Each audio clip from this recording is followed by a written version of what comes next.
Hello and welcome to a brand new Lost Ark guide. In this video, I'm covering all the important mechanics and attacks you need to be aware of in the both Yorn Abyss dungeons, Road of Lament and Forge of the Fallen Pride.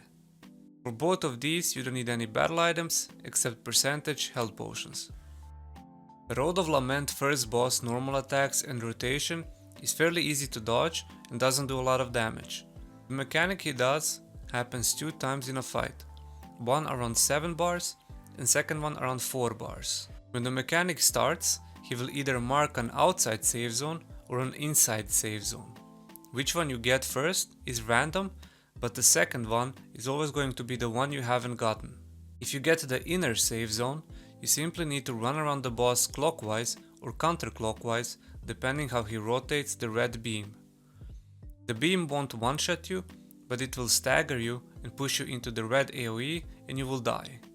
When he does the outside save mechanic, he will put a mark on 2 players and you need to go into one of the corners.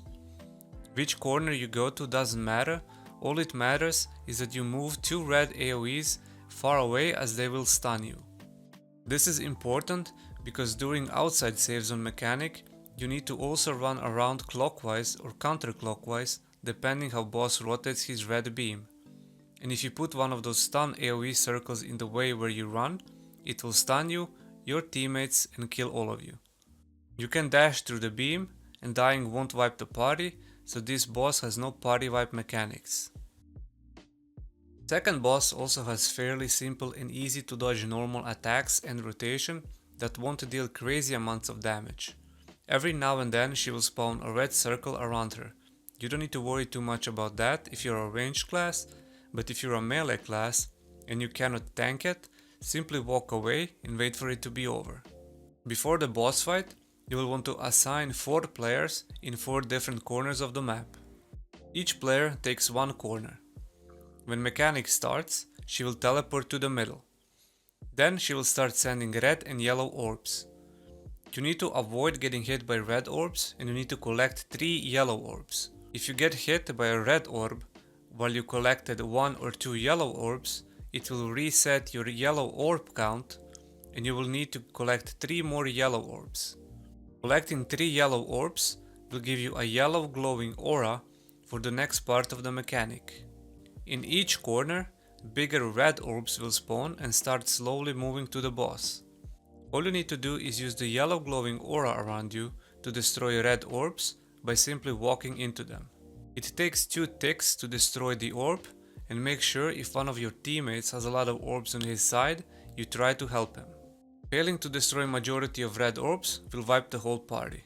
She does that same mechanic 2 times in the fight.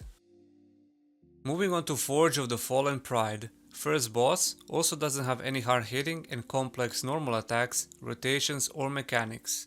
Every now and then he will put 2 big orange AoEs around 2 players that don't damage the player that's having them, but damages everyone else in the party.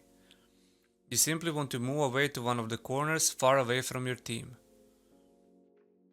2 times during the fight he will spawn 2 wyverns that you need to quickly focus and kill, as they give an annoying amount of AoE knockdowns and stuns. Other than that, it's a pretty straightforward DPS and don't get hit type of a fight. Second boss also has fairly easy normal attacks and rotation with a mix of AoE and close range attacks. The mechanic starts when he jumps into the center and summons 2 copies of himself. One of them is white and one of them is red. Above his head there will be either a red or a white orb glowing, indicating which copy you need to kill.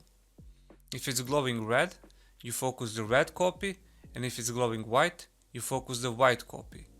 Killing the correct copy will spawn a save zone on the spot where you killed it, and all you need to do is walk into it and wait until the AoE wipe mechanic finishes, then proceed to DPS the boss. He does that same mechanic 1 more time. During his normal attacks, he might use his counter mechanic, which will be indicated by him having a red glowing aura circle around him.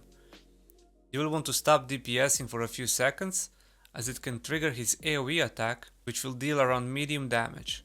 It's not something you need to worry about, as the damage isn't that high. Hope this guide helps you in clearing both Yorn Abyssal dungeons. They are fairly simple with easy to understand mechanics, and you shouldn't have much problems clearing it. Make sure you subscribe and turn the notifications on so you don't miss out on the future guides like this. Thank you for watching, and as always, I'll see you in the next one.